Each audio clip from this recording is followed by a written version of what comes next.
I'm Kenneth, a relationship coach and a psychotherapist. Every relationship is different and every breakup is different. Work with me and you'll get professional help on your situation. And if you're in no contact, focused on personal growth, my workbook series, The Knowledge, will help you make changes like you've never made before. Available now at AskCraig.net.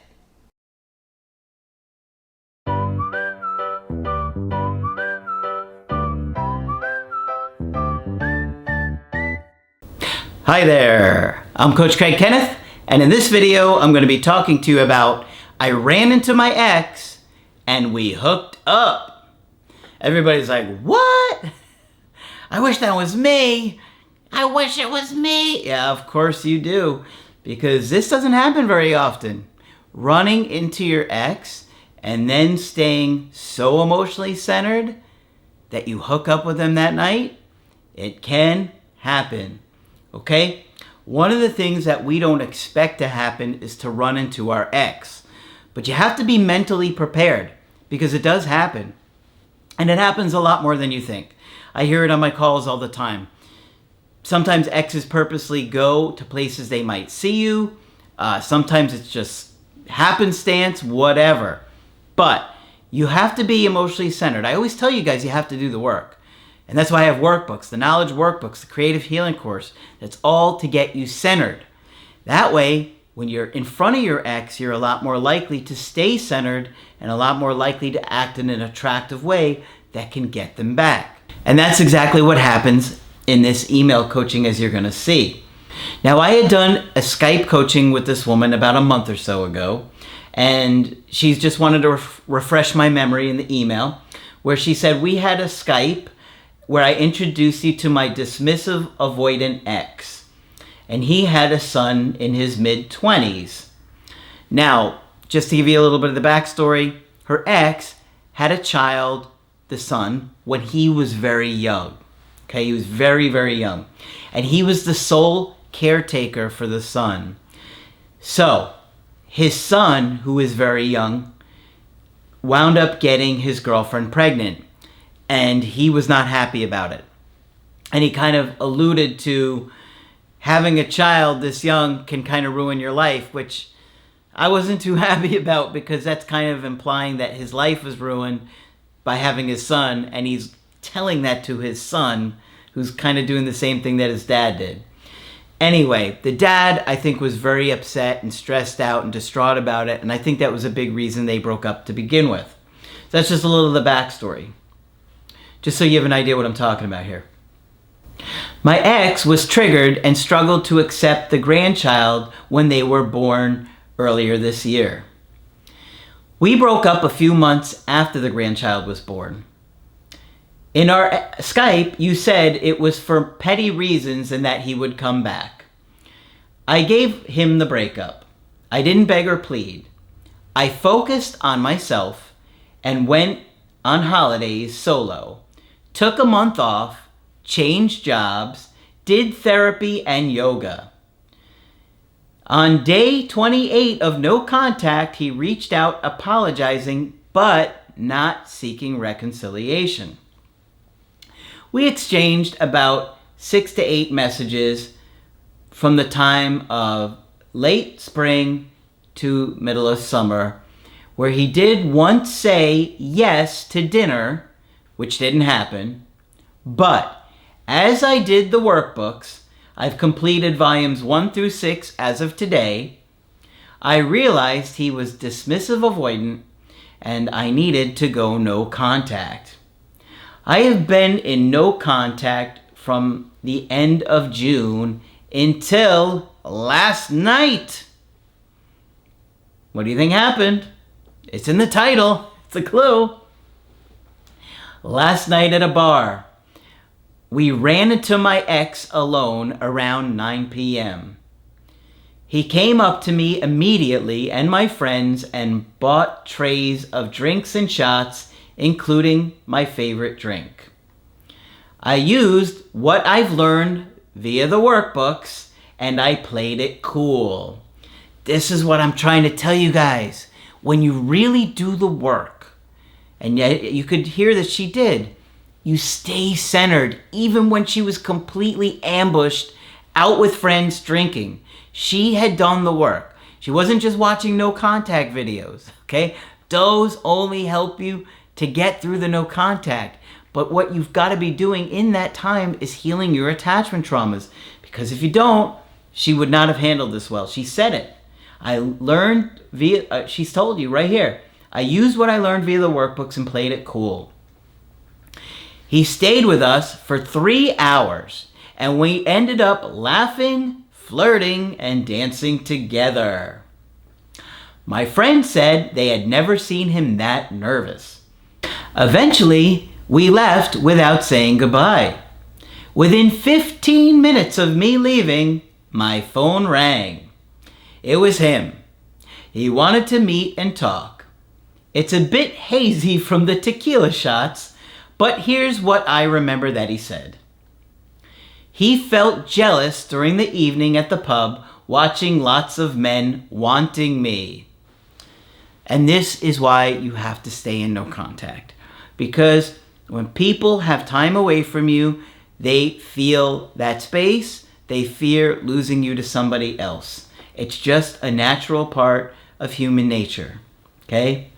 Some people don't like it, but that's just the way we're wired. He mentioned a male friend of mine and said, he wants to hook up with you. You see that? He's jealous. He's getting jealous about competitors, about other guys, showing her attention and the fear of losing her. Good. He should have that fear. That's why I tell you not to reach out. When you reach out, you take away the fear. You don't believe me? Go find out for yourself and leave a comment on what happens. You won't be happy with the results. Not most of the time. He talked about lots of news headlines all over the past 6 months about my old employer and asked about my dog. I guess she didn't have a cat. He asked me to stay out and go for a drink with him alone. I kept control, kept it fun, and said I was great and happy. I said, I owe you an apology for how anxious I was about work and my dad's health diagnosis. I know it impacted our relationship. He said, no, that wasn't the reason. Okay, so if he's saying that's not the reason, I'm thinking, no, he doesn't mean she made mistakes in other areas. He means it was about me, myself, and my issues. That's what he's trying to own up to. I knew to keep it fun, so we didn't talk more about the breakup than that. We hooked up. After we kissed, he said, of course, he missed me a few times. I said I missed him too. He kept asking about the dog. She didn't have a cat. In the morning, we slept together again, and I could feel him afterwards being dismissive, avoidant, and panicking. This is how I know I've changed. She put that in bold caps. This is how I know I've changed. I kept emotional self-control and didn't feel the need to keep him there longer or ask him if he wanted to get back together. You see? These are the things that I'm telling you guys. But if you don't do the work, in that moment, you won't be strong enough to handle that. Trust me. Okay. He seemed to sense this, relaxed, wanted to talk, and made me a cup of tea in bed. He showed me photos of his son and how his son had been living with him but got himself a new place which he was moving to soon. He seemed to want me to know all the news from the last 6 months.